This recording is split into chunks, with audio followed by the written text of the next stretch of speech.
Across centuries, the House of Rothschild have wielded unprecedented dominance, blending familial solidarity and relentless profit-seeking. From modest roots, they rise to influence international finance, wars, and politics, and become the most formidable banking dynasty of their age.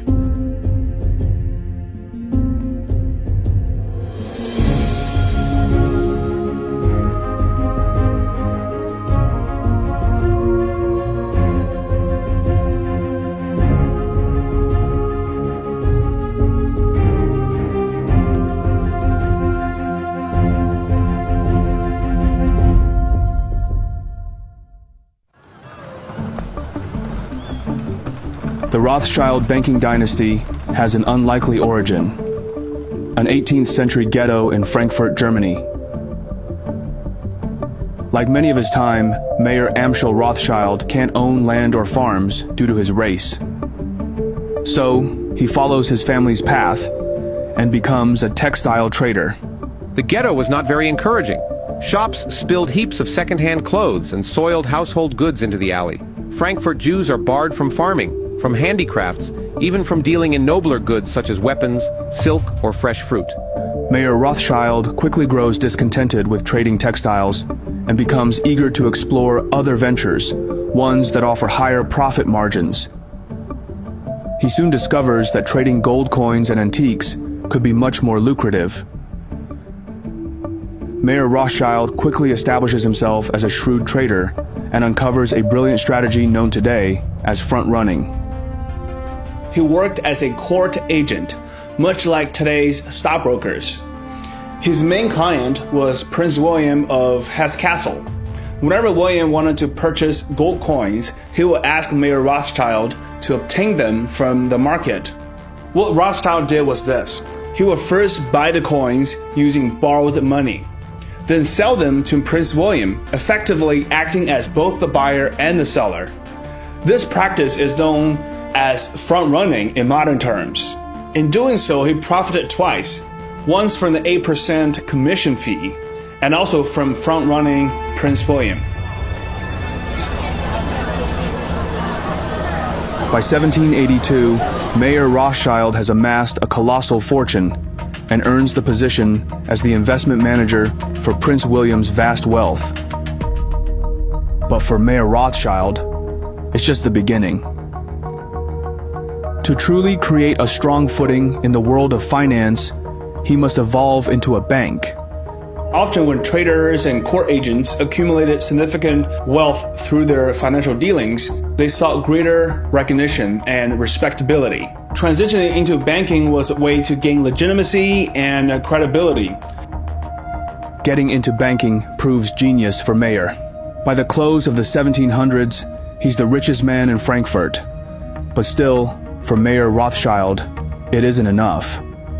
He envisions a legacy beyond wealth, a family dynasty that stands the test of time, outlasting nations and empires.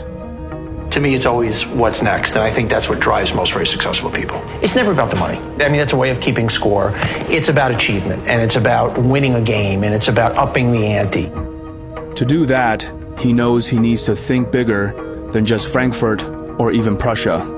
To expand, he dispatches 4 of his 5 sons to the great capitals of Europe: Vienna, Naples, Paris, and the jewel of the empire, London.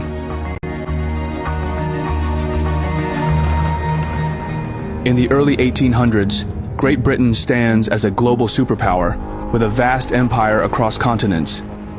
With the British Royal Navy unmatched, the seas are theirs. The Industrial Revolution is transforming the economy, making Britain an industrial and manufacturing powerhouse. The financial sector, centered in London, is robust. With the establishment of the Bank of England in 1694, London becomes a global financial center.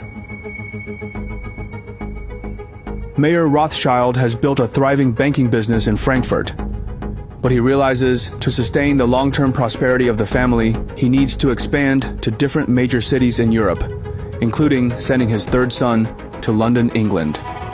His name is Nathan Rothschild.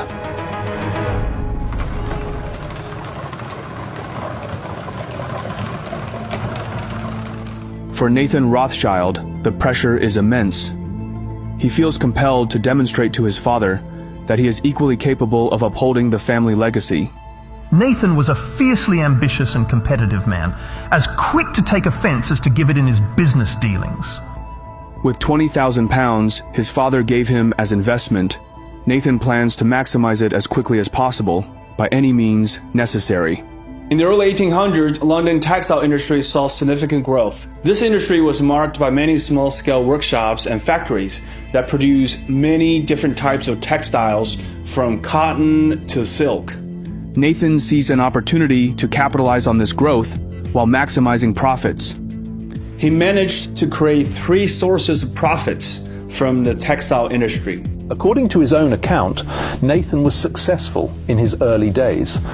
I soon found that there were 3 profits: the raw material, the dyeing, and the manufacturing.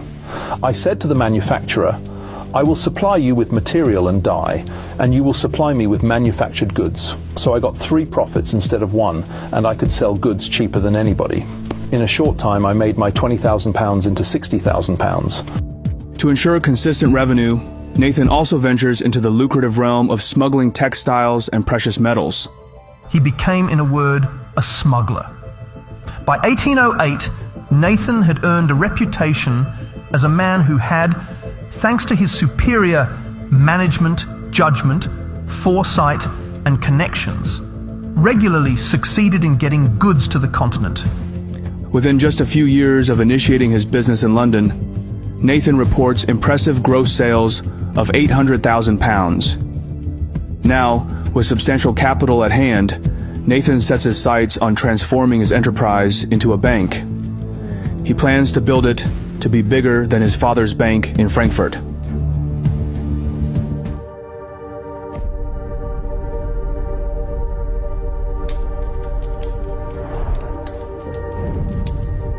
By 1812, Mayer Amschel Rothschild's health deteriorates rapidly. He soon realizes that death is inevitable. And to ensure the House of Rothschild remains prosperous, he urges his sons to put their family unity first and above all. This is one of the foundations for the long-standing success of the Rothschild dynasty. Their strong bond as a family and their unique way of doing business are reasons they're still successful today.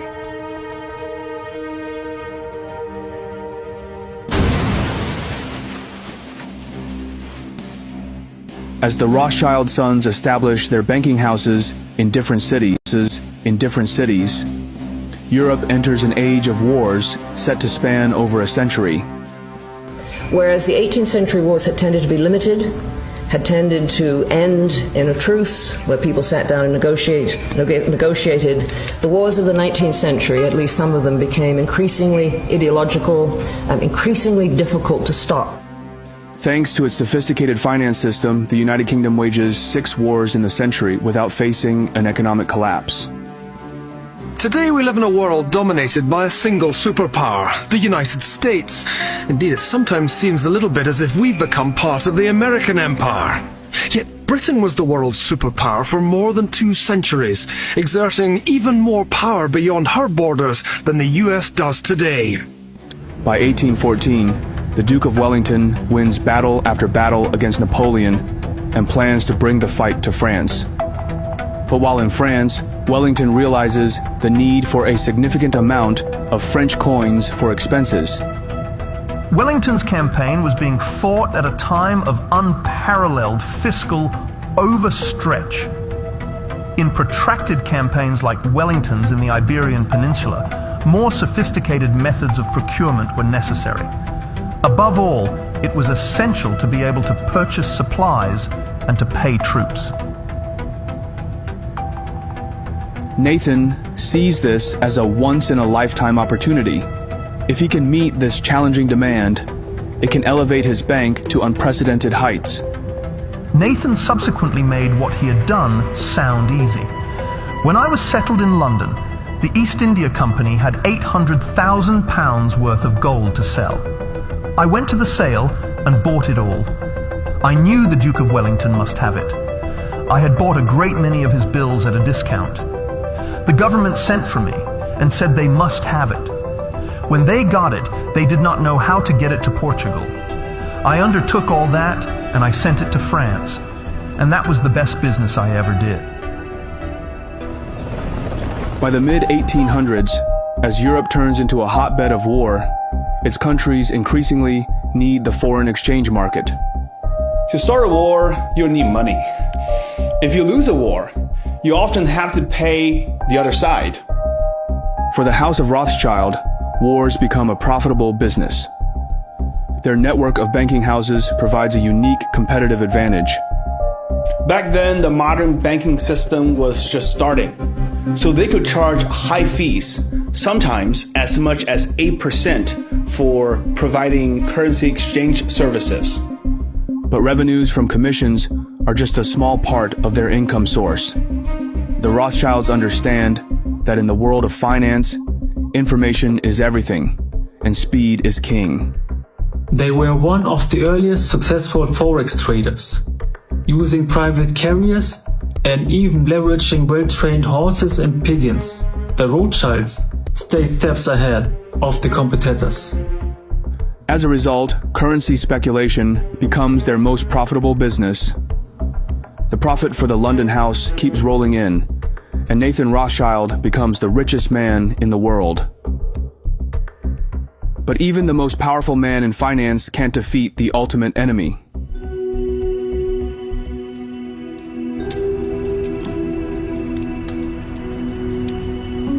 On July 28, 1836, the unexpected happens. Nathan Rothschild, the wealthiest man in the world, dies at the age of 58. This was surprising because the Rothschild family was known for living long lives. In fact, when Nathan died, his mother was still alive, and she lived to be over 90 years old. The London Times gathered itself up for one of its rare superlatives. The death of Nathan Mayer Rothschild, an editorial said, is one of the most important events for the city and perhaps for Europe in a long time. No operations comparable to his have existed in Europe to this time. Nathan Rothschild's death has a huge impact on the market, but the House of Rothschild lives on without him. Thanks to a decentralized banking system they have created, the banks of Rothschild's family continue to thrive. But now, they need a new leader.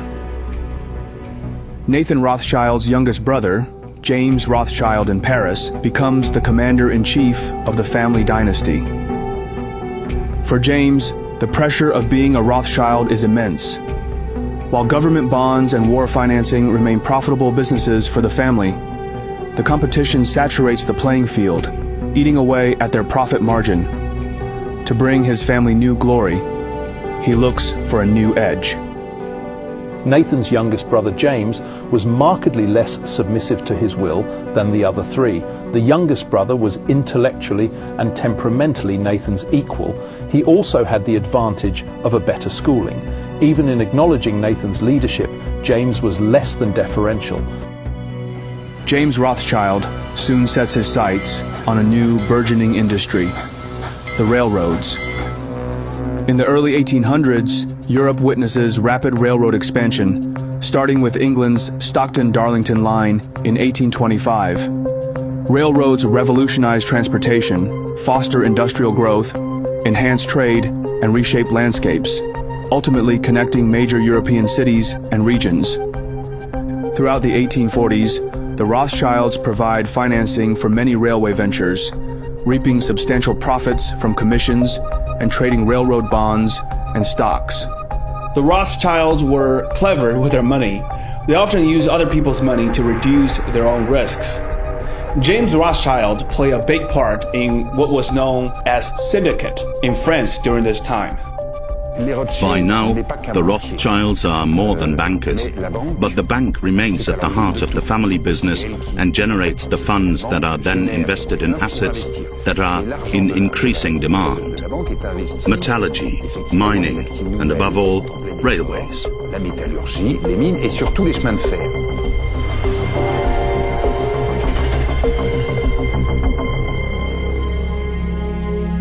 While profits for the House of Rothschild soar, average people struggle to make ends meet. The income disparity between the rich and the poor remains as pronounced as ever. The industrialists of that period of time are people who are out for themselves to make large fortunes as quickly as possible, even if it means pressing the envelope of what they have to do. After suffering consecutive wartime defeats, by the 1840s, the French government finds itself deep in debt. And as a result, the nation's economy teeters on the brink, leading the French populace to grow increasingly resentful of both the government and the financiers backing them.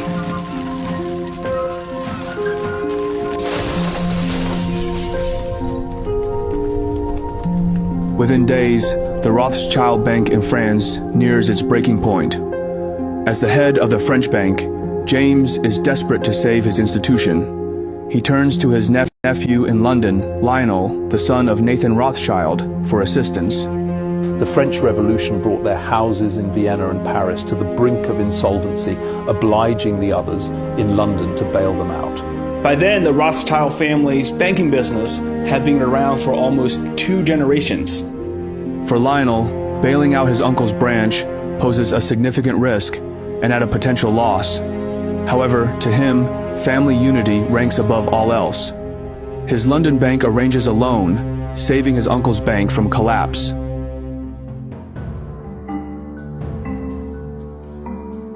But it doesn't stop there. Lionel Rothschild believes in prioritizing his family, but he also feels compelled to uplift his people. Lionel thinks that to further the cause of eliminating prejudice against people of his ethnicity, it's beneficial to enter government. Lionel had a lot of money, so he used the money to buy a lot of press to help him get elected. By the middle of the 19th century, most of the restrictions on British Jews had been done away with. The Commons passed a bill permitting the seating of a Jew. In August 1847, Lionel de Rothschild mounted the hustings as Liberal candidate for the City of London. Lionel was elected. There is a problem. To be fully sworn in as a member of the Commons, he would have to recite an oath to the Holy Scriptures. But Lionel refuses and insists he will swear only on the Old Testament. Becoming part of the government is monumental for the House of Rothschild. As James Rothschild ages, Lionel gradually assumes the role of the family's patriarch. But what Lionel doesn't realize is that, though the House of Rothschild reigns supreme in Europe, a new banking empire emerges, poised to challenge their dominance. The early success of Rothschild is largely attributed to information, intelligence, and knowledge. Nowadays, learning anything is much easier as we have access to vast resources online. One of the best ways to learn math, data science, and computer science interactively is with Brilliant.org. Brilliant is fantastic because it offers more than online learning. It's interactive, visually engaging, and perfect for busy individuals. Complex topics are broken down into bite-sized lessons, making it easy to master concepts with just 15 minutes of practice a day. Recently, I've been diving into their cryptocurrency course, learning about blockchain, and it helps me get a better understanding of crypto projects and whether they're worth investing in.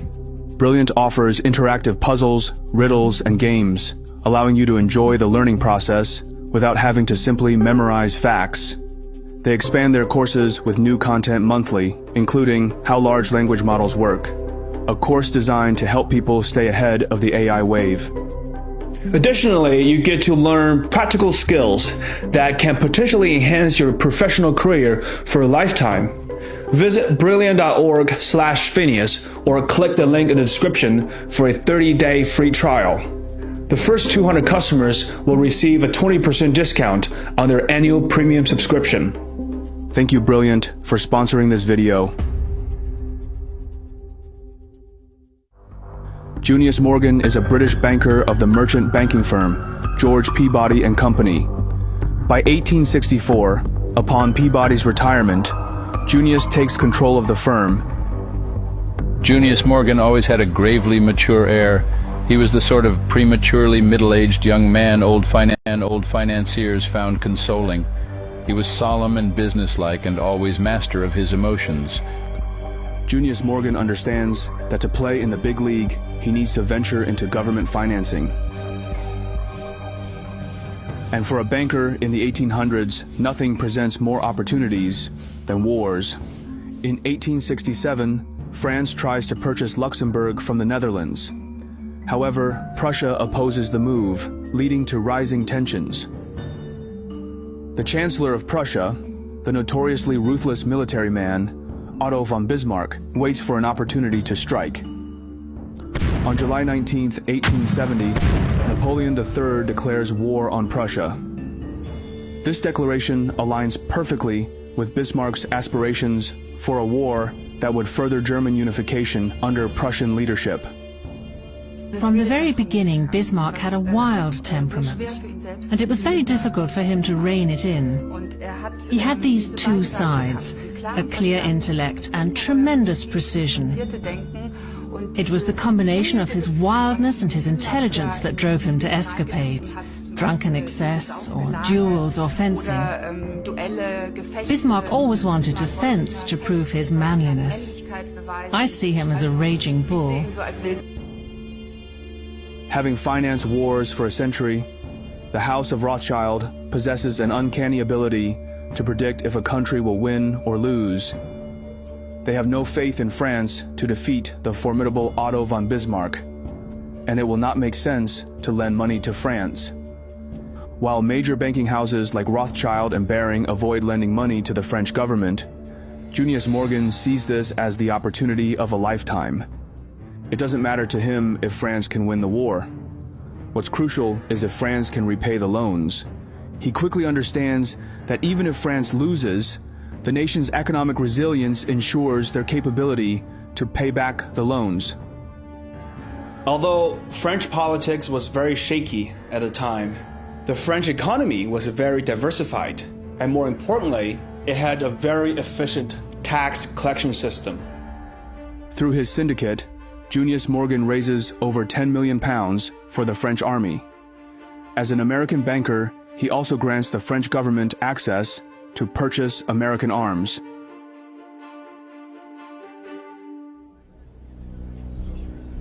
The war resulted in a decisive German victory.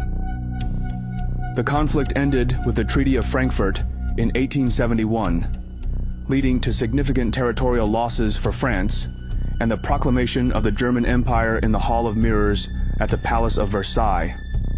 When the war ended, the defeated French didn't renege on the loan, as Bismarck predicted. Instead, they prepaid the bonds in 1873. As a result, Junius Morgan walks away with a fortune from this windfall. The loan netted him a whopping £1.5 million.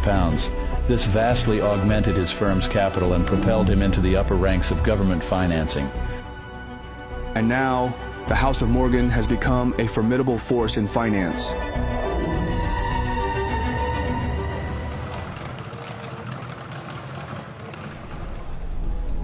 While Junius Morgan strives to establish his banking dynasty, the House of Rothschild faces mounting challenges.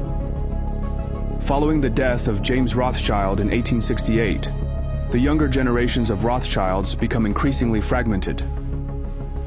To rebuild their prestige, they look beyond Europe, investing heavily overseas, allocating 37% of their portfolio to Egypt and financing Indian railroads. But to truly recapture their past success, they need a more expansive marketplace. As old empires fade, a new empire emerges, bigger and more powerful than any of the world has ever seen. From the 1850s to the 1870s, America experiences significant growth, propelled by the Industrial Revolution, westward expansion, and the completion of the Transcontinental Railroad in 1869. This era witnesses the ascent of industrial magnates. Cornelius Vanderbilt reigns in railroads, Andrew Carnegie in steel, and John D. Rockefeller in oil, culminating in the formation of Standard Oil. These tycoons transform American business, introducing innovations and fresh organizational structures. The story of America isn't just the story of the patriots that helped build the democracy. The reason the United States is the leading economy in the world is because of the work of entrepreneurs who created entire industries that propelled the United States to be the leader of the free world. For years, the Rothschilds underestimated America, deeming it a land of madmen. But seeing the rise of the House of Morgan and Wall Street's emergence as the new global financial hub, the House of Rothschild starts to pursue more business opportunities. And nothing presents better opportunities than when there is blood on the street. For America, that day arrives on May 9th, 1893. Following decades of a booming railroad market, the industry, plagued by overexpansion and overbuilding, suddenly collapses. The result is one of the worst depressions in history, the Panic of 1893. The president, Grover Cleveland, is determined to maintain the gold standard and refuses to engage in expansionary fiscal policies such as tax cuts and increased government spending.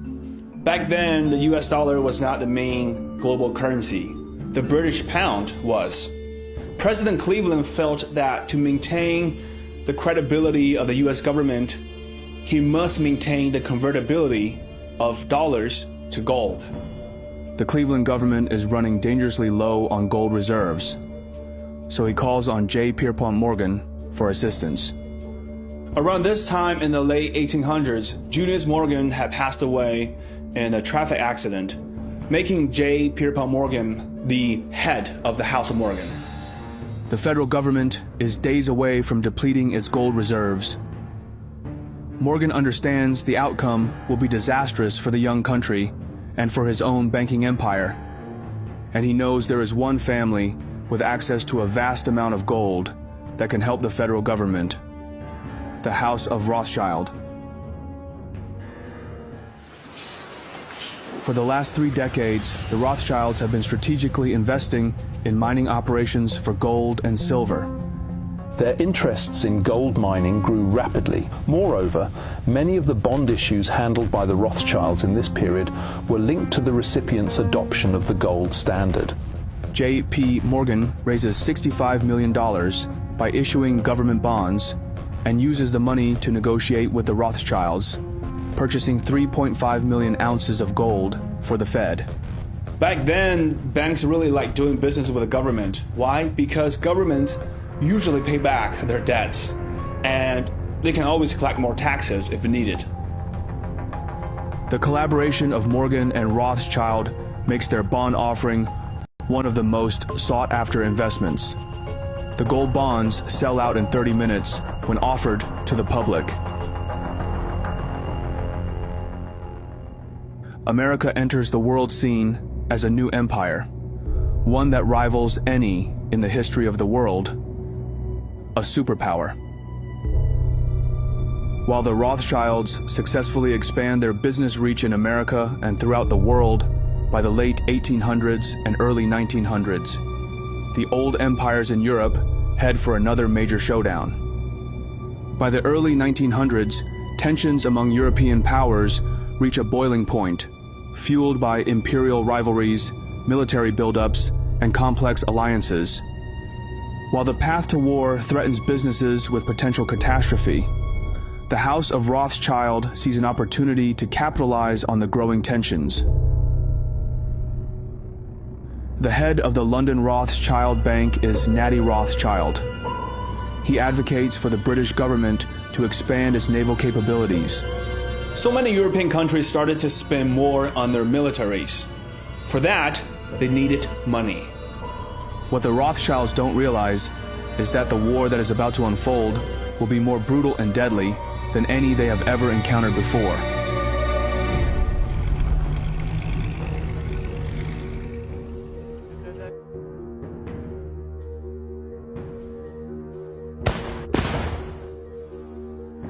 Following the assassination of Archduke Franz Ferdinand of Austria-Hungary, Europe plunges once again into full-blown war.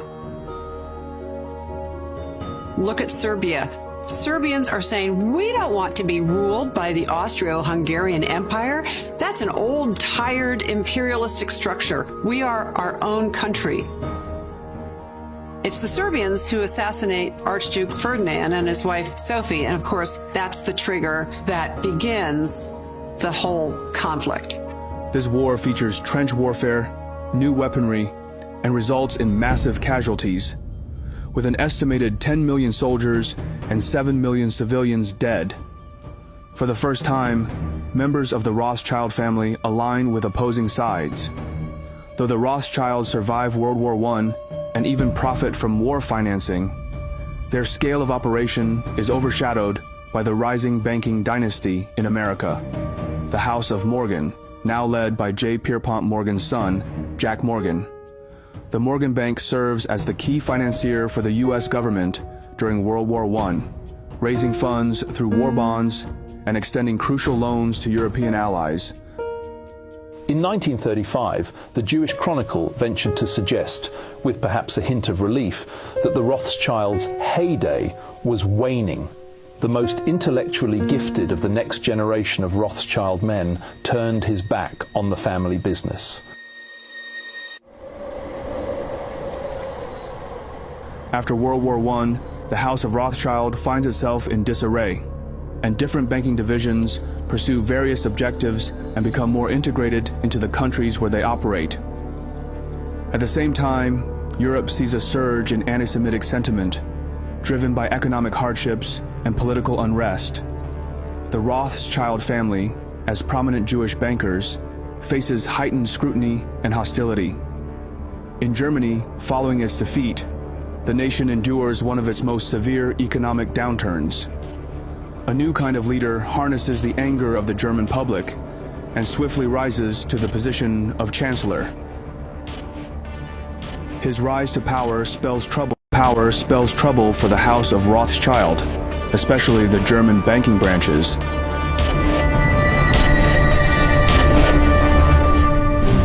In 1939, just 21 years after the end of World War I, the biggest war in human history erupts. In the spring of 1940, Hitler secures victory after victory. Denmark and Norway quickly fall under occupation. Next, the German army sweeps across the Netherlands and Belgium. Europe makes a desperate stand in France, but it's no match for German armor and air power. And by June, Hitler's in Paris. Britain is the Germans' next target. If Hitler conquers Europe, the House of Rothschild will face its certain demise. While some Rothschild members engage in resistance movements against the Nazi occupation, many flee Europe to escape persecution, seeking exile in safer countries. When German tanks rolled into Paris in 1940, the French Rothschilds were in grave peril. The older ones, Edouard, Robert, and Maurice, managed to escape. They ended up by sundry paths and stops in the United States or England. As a result, the family endures significant financial and personal losses as their assets are seized and properties confiscated. General Eisenhower informs me that the forces of Germany have surrendered to the United Nations. The flags of freedom fly all over Europe.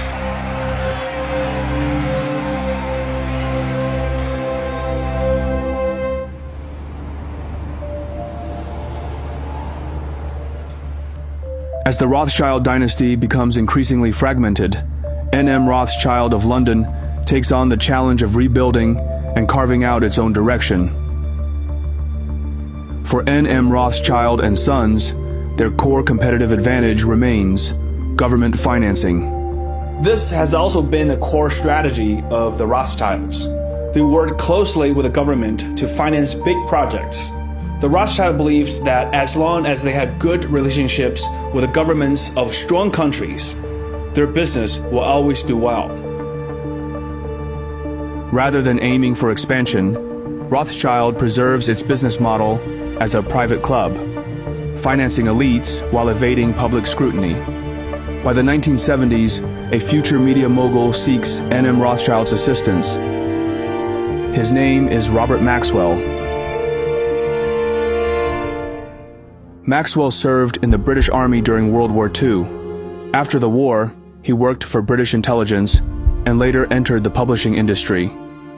In the 1950s and 1960s, Maxwell acquired several British publishing companies, including Pergamon Press and Mirror Group newspapers. He had a traumatic beginning to his life as a child. Most of his family were wiped out in the Holocaust. I think the experience of extreme poverty and great hardship scarred him for life. Not being taught became an absolute imperative. But to expand his business empire, he will need money, lots of money, the type only powerhouses like the Rothschilds can provide.